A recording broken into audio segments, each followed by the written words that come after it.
For decades, Mack Bewick was known as the intersection where you could get anything from illicit substances to a passport, and Mack Bewick Market was at the heart of that. Despite outsiders using these stories and urban legends about the intersection to beat down on the city, this structure has served Detroiters for over a century. By 1916, there was a market here. At the time, there was an ad in the Detroit Free Press looking to hire a meat cutter to manage the store. By 1919, the market was run by Nick and John Rennie.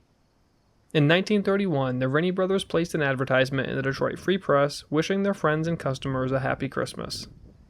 That same year, Nick's Chrysler sedan was stolen outside their grocery store. In 1933, his brother, John Rennie, was robbed of $123 at the shop. In September 1942, violence unfolded behind the counter.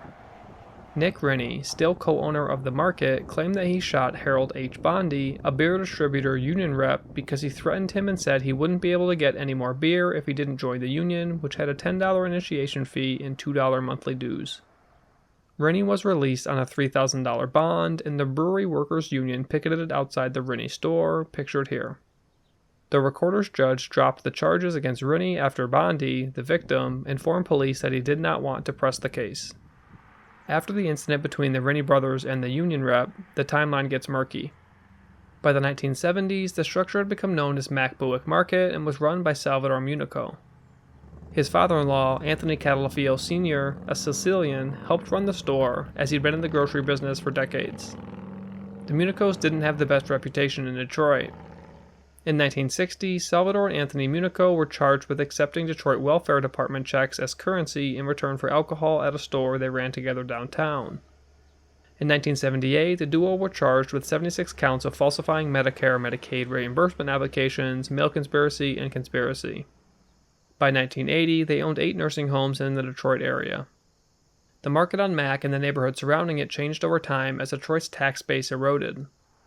According to a 1990 report in the Detroit Free Press, 46% of the Mack Bewick area residents, 25 and older, didn't graduate from high school.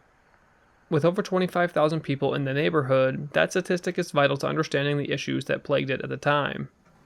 There wasn't enough money to invest in schools, community programs, or many of Detroit's neighborhoods. The intersection was known around the city, and not for good reasons. In 1996, the structure was still operational at the hands of the Munaco family, offering check cashing, liquor, beer, wine, lotto tickets, and a deli. In 2003, it was owned by Sam Munaco. Around that time, then-Mayor Kwame Kilpatrick was making an effort to curb alcoholism in Detroit. One part of that program was transitioning corner stores that prioritized beer and liquor sales into grocery stores and neighborhood stores again. Though the program doesn't appear to have had much steam behind it, Sam Munaco and Kwame Kilpatrick painted over the beer and wine sign on the front of Mack Bewick Market together. According to the Detroit Free Press, Mayor Kilpatrick said the stores, mostly run by residents of Oakland and Macomb counties, for too long have been bad news because many are painted in garish colors and feature booze touting signs that are too big, too colorful, and too visible to children. This wasn't the last time that politicians flocked to Mack Bewick.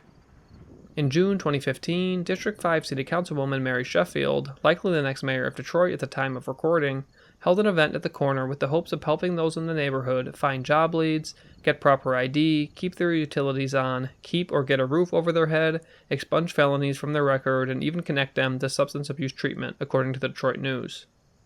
Today, the structure is owned by Mack Bewick Property LLC, an enterprise run by Cal Hanawa, first organized in 2011. At that time, the registered address was 12400 East Warren Avenue, home to Parkside Market. There aren't nearly as many people hanging out in the parking lot at Mack Bewick Market today as there was just a few years ago. It's still a running joke online that you can buy anything under the sun from the parking lot, from a fake passport or car insurance to a slice of pizza in Defago. Unfortunately, the reality is a lot harsher than that. There are dozens of markets like this one across Detroit, and it's the only option for residents without a car to get food in the neighborhood. Like any other intersection in Detroit, crime, despite trending downwards, happens, sometimes viciously.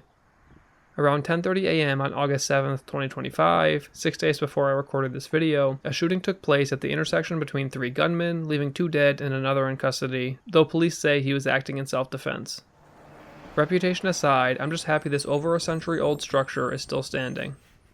Hopefully, an owner offering a proper line of groceries will purchase it and turn it into something the community can better utilize as a healthy option. I'm not holding my breath on that one, though. What have you bought at Mack Bewick Market?